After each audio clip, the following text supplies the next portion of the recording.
आप सभी मित्रों को सादर जय जय सिया राम। कैसे हैं आप लोग?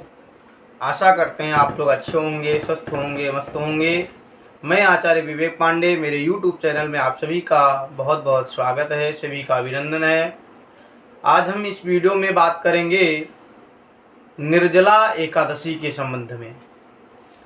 निर्जला एकादशी, जिसको हम लोग भीमसेनी एकादशी के भी नाम से जानते हैं, यह एकादशी 2025 में कब पड़ रही है? इस एकादशी में किस प्रकार से व्रत करना चाहिए, इसका महत्व क्या है और इस व्रत को कौन कौन कर सकता है, इसके नियम क्या हैं, यह व्रत किस देवता को समर्पित होती है, इस व्रत में किस चीज़ का भगवान को भोग लगाना चाहिए, इसका पूजन कैसे करना है और इस व्रत का पारण कब है, इन सब विषयों पर आज हम चर्चा करने वाले हैं। तो सबसे पहले निर्जला एकादशी। निर्जला का मतलब बिना जल के जो व्रत किया जाए वो होता है निर्जला एकादशी। निर्जला व्रत उसको कहते हैं जिसमें जल ना पिया जाए। अब ऐसी स्थिति में जैसे छोटे छोटे बच्चे हो गए या वृद्ध हैं, रोगी लोग हैं, उम्र के उससे जो है व्रत नहीं कर पा रहे हैं, कोई डायबिटीज से परेशान है, किसी को शुगर हुआ है, किसी को बीपी की समस्या है, इस तरीके से जो लोग अस्वस्थ रहते हैं और उनकी व्रत करने की इच्छा है, तो आप सभी को मैं बता दूं कि जब आपका जो शरीर है, आपका शरीर अगर समर्थवान है तभी आप लोग जो है निर्जला एकादशी का व्रत करें। अन्यथा आप लोग व्रत करना चाहते हैं तो बच्चों के लिए और बुजुर्गों के लिए आप लोगों के लिए भरपूर छूट है। आप लोग फलों का आहार लेकर के, सबसे पहले बताया गया है कि फलों का आहार लेकर के जो है व्रत करें। आपकी गिनती निर्जला में ही आ जाएगी, क्योंकि आपका शरीर उतना सक्षम नहीं है, आप रोग से ग्रसित है, आपका शरीर दवाई चाहिए और आराम चाहिए। ऐसी स्थिति में आप लोग कृपया निर्जला व्रत ना करें। आपका शरीर सामर्थ्यवान है, व्रत करने में सक्षम है, व्रत करने में पुष्ट है, तो ही आप लोग जो है व्रत करें। निर्जला एकादशी जो लोग रहते हैं वो लोग एक दिन पहले शाम को ही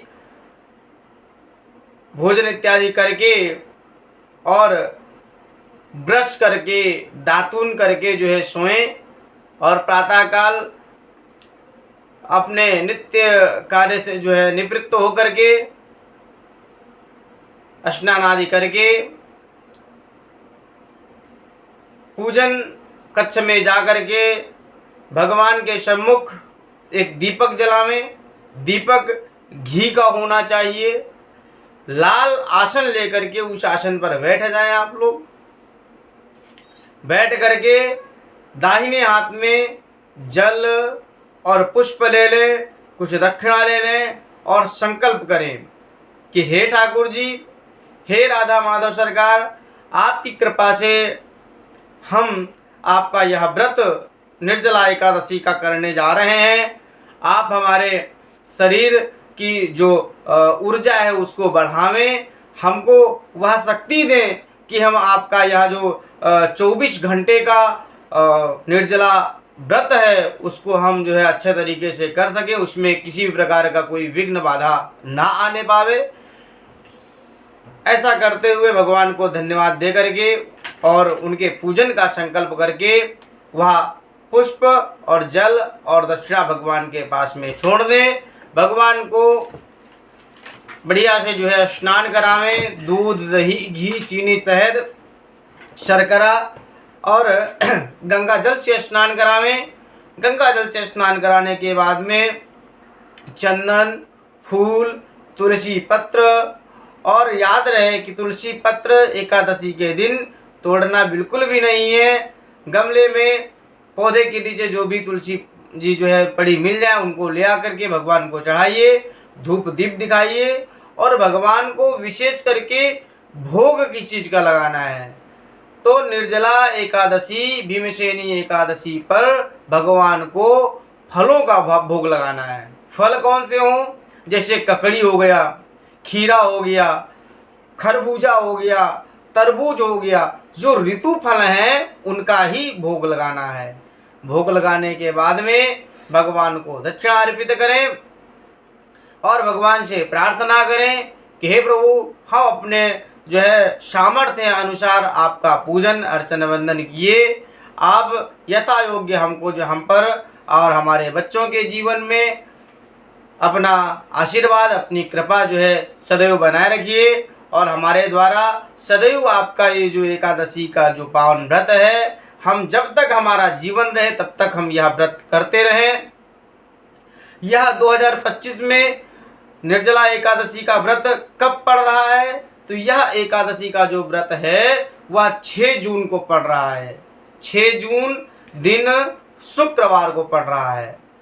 5 जून दिन गुरुवार को रात्रि में 3:13 से एकादशी की जो पावन तिथि है यह लग रही है, और 6 जून को दिन शुक्रवार को दिन में सायंकाल 5:15 तक यह तिथि है।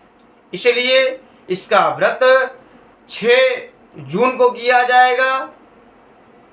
और आप लोगों को मैं एक बार बता दूं कि एकादशी का व्रत 2 प्रकार से बताया गया है, स्मार्ता नाम और वैष्णवा नाम।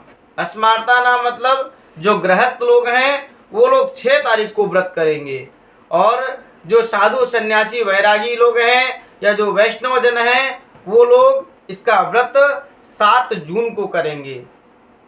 तो जो लोग गृहस्थ हैं आप लोग 6 जून को इसका व्रत करिए, और इसका जो पारण है वह 7 जून को प्रातः 7:13 के बाद में आप कर सकते हैं।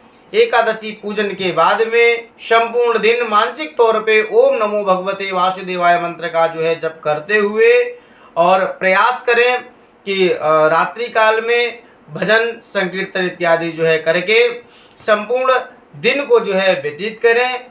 और आशा करते हैं आप लोगों को हमारे द्वारा दी गई जानकारी अगर अच्छी लगी हो तो आप लोग इसको अधिक से अधिक शेयर करें, लाइक करें, और अगर अभी तक आप लोगों ने हमारा चैनल सब्सक्राइब नहीं किया है तो चैनल सब्सक्राइब करें। हमारे किसी भी अन्य जानकारी के लिए हमारा नंबर जो है स्क्रीन पे दिया गया है, आप उस नंबर पे हमसे संपर्क कर सकते हैं। और कमेंट बॉक्स में अपना अगर किसी प्रकार कोई सुझाव है तो वो कमेंट बॉक्स में अवश्य दें।